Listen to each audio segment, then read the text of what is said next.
Alors, aujourd'hui on va parler de la pire erreur que tu fais en tant que surdoué, en tant que HPI ou en tant qu'atypique dans ta vie de tous les jours.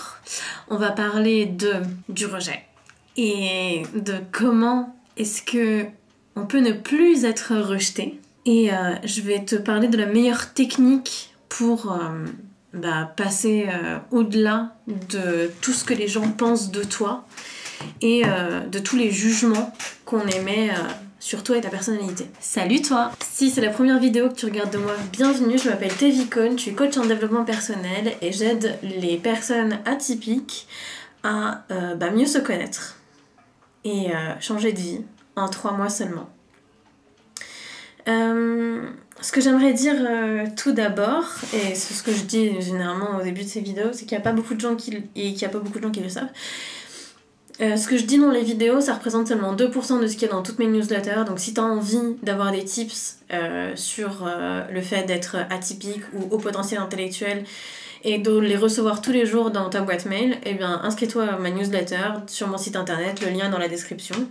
Et tu recevras tous les jours à 18h30 une newsletter sur une problématique sur les profils atypiques. Donc, le rejet est l'erreur que font tous les surdoués, tous les atypiques, tous les HPI. Donc pour que tu comprennes, il faut que tu comprennes par quoi je suis passée en tant que HPI moi-même pendant mes périodes collège et lycée. Donc quand j'avais 6 ans, je crois que c'était 6 ans, j'ai passé un test de QI où j'ai été diagnostiquée HPI. Et ensuite, je suis entrée en école Montessori, donc une école qui était faite pour les profils atypiques. Je n'y suis restée que 2 ans et ensuite je suis entrée dans un système scolaire conventionnel. J'étais en 6e et j'avais 2 ans d'avance. Donc déjà, je partais très très mal dans la vie, j'avais 2 ans d'avance. J'étais atypique au possible et je le suis toujours et je parlais déjà 3 langues à l'époque. Donc je peux vous dire que premier jour, c'est vraiment un traumatisme. Premier jour, la première heure de ma classe de 6e, j'avais un cours d'anglais et la première personne qui a été interrogée, bien évidemment, c'était moi. Et je parlais mieux anglais que la prof, donc ça a été une réelle surprise alors que personne ne parlait anglais. Moi oui, donc pour le premier jour, c'était sûr, j'allais être épinglée, surdouée pendant toute ma scolarité, pendant tout mon cursus. Et c'est dur de se rendre compte de ça. C'est dur de se rendre compte aussi jeune parce que quand je suis entrée en 6e, j'avais 9 ans. Évidemment, j'avais 2 ans de moins que tout le monde.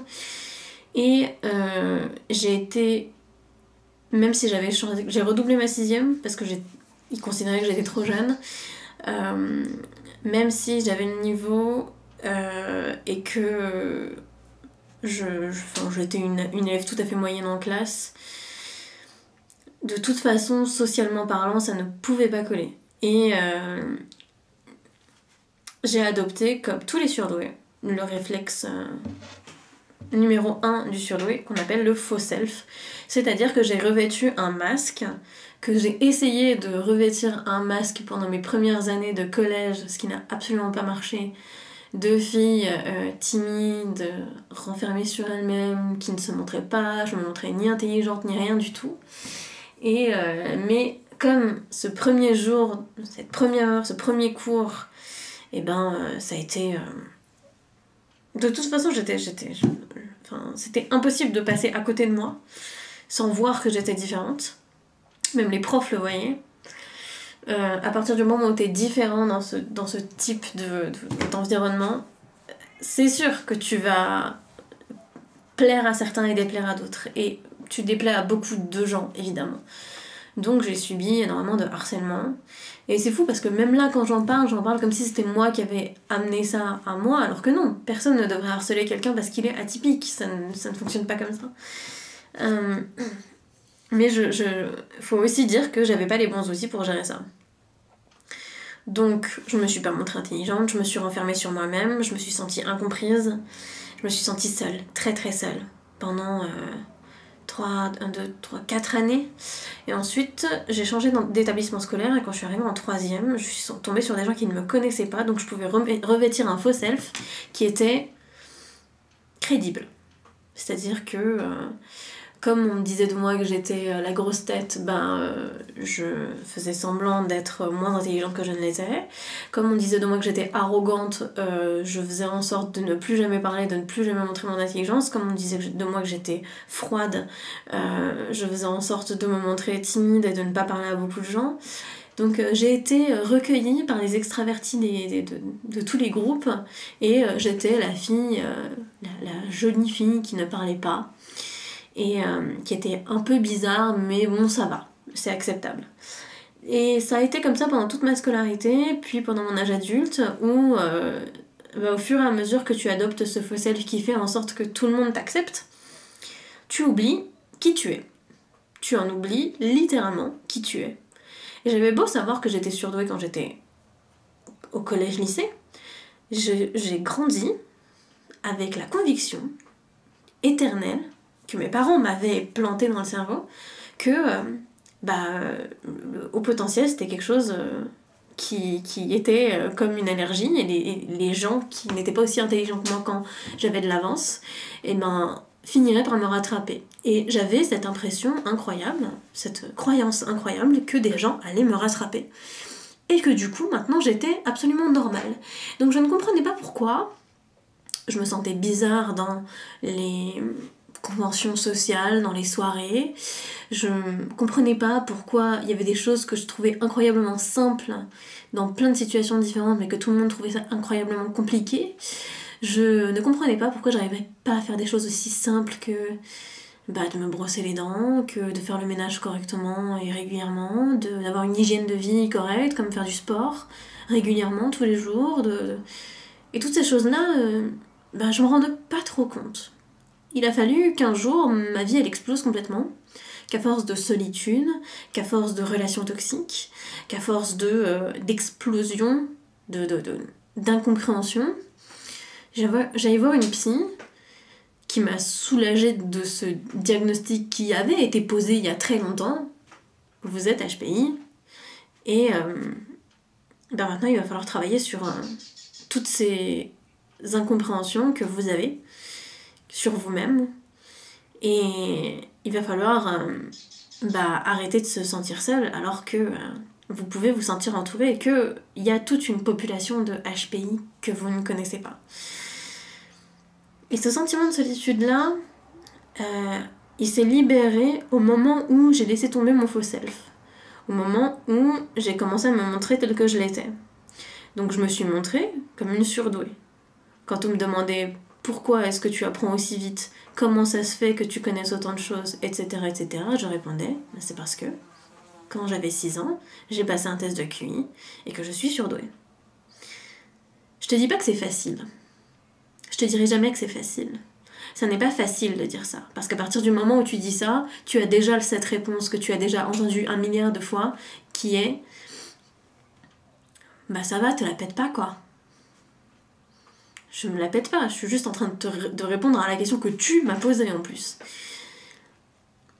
Sauf que moi, maintenant, malgré les commentaires comme quoi je suis arrogante, malgré les gens qui pensent que j'ai la grosse tête, malgré tous ces gens qui, jusque dans mes commentaires YouTube, viennent me dire « Ah là là, ça a 145 de QI, mais ça a même pas réussi à avoir sa L2 en psycho. » Bon, d'une part, j'ai pas 145, j'ai bien plus, et en plus, j'ai eu ma L2 en psycho, donc voilà. Mais bref, malgré tout ça, malgré toutes ces choses, j'ai un outil incroyable avec moi qui fait que je ne me sens plus seule et je ne suis plus triste d'être HPI. Et cet outil, c'est la confiance en soi. Le problème de la confiance en soi, c'est que c'est un truc qu'il est très difficile d'acquérir tout seul. Ça prend beaucoup plus de temps. Ça prend beaucoup plus de travail et d'énergie. Quand tu es accompagné, moi j'ai été accompagnée par une psychologue et ensuite j'ai été accompagnée par des coachs divers et variés. Et à partir du moment où j'ai été accompagnée, j'ai pu avoir cet avis extérieur qui me disait non mais là tes vies c'est pas toi, c'est eux. Et à partir du moment où j'ai compris que tous ces gens qui me disaient que j'étais arrogante, que tous ces gens qui me disaient que j'avais la grosse tête, que tous ces gens qui me disaient que je me la pétais, et ben c'est pas parce qu'ils avaient tous tort qu'ils avaient forcément raison. À partir du moment où je me suis rendu compte de ça, j'ai compris, et ben ça allait beaucoup mieux dans ma vie. Il y a eu beaucoup moins de gens qui m'ont dit que j'étais arrogante, ou alors qui se le permettaient en tout cas. Il y a beaucoup moins de gens qui m'ont dit que j'avais la grosse tête et que je croyais que j'étais intelligente mais qu'en fait pas du tout. Il y a beaucoup moins de gens qui se sont permis d'émettre des jugements négatifs sur moi. Parce que j'avais assez confiance en moi pour leur faire fermer leur gueule, hein, très clairement. Mais ça, il faut l'apprendre. Il faut apprendre à se battre. Il faut apprendre à dire non. Il faut apprendre à travailler sur soi et à travailler sur sa confiance. Pour ça, il faut le faire avec quelqu'un qui te comprend, qui est passé par là, et qui a déjà fait ce travail sur lui ou elle. J'ai eu la chance extraordinaire que la première psy que je suis allée voir, elle était spécialisée dans le haut potentiel intellectuel et tous les profils atypiques. Ça a été une libération de tomber sur quelqu'un comme ça. Et ça l'est toujours. Parce que c'est une libération quand on se sent aussi seul et aussi incompris, de tomber sur quelqu'un qui te connaît mieux que toi-même. Et avoir ce défi intellectuel-là, ça fait un bien fou. Mais pour ça, il faut décider. Il faut décider de se faire aider. Et ça, c'est pas les vidéos YouTube qui vont t'aider à faire ça. En tout cas, si tu te sens prêt et que tu as envie d'avoir des tips sur le développement personnel et tout particulièrement pour les profils atypiques, je t'invite à cliquer dans le lien dans la description qui est le lien vers ma newsletter et tu recevras des tips tous les jours. Et si tu as envie d'être coaché par moi pour un coaching de 3 mois, que tu as envie de t'investir psychologiquement et financièrement, et ben le lien est dans toutes mes newsletters. C'est tout. C'est tout.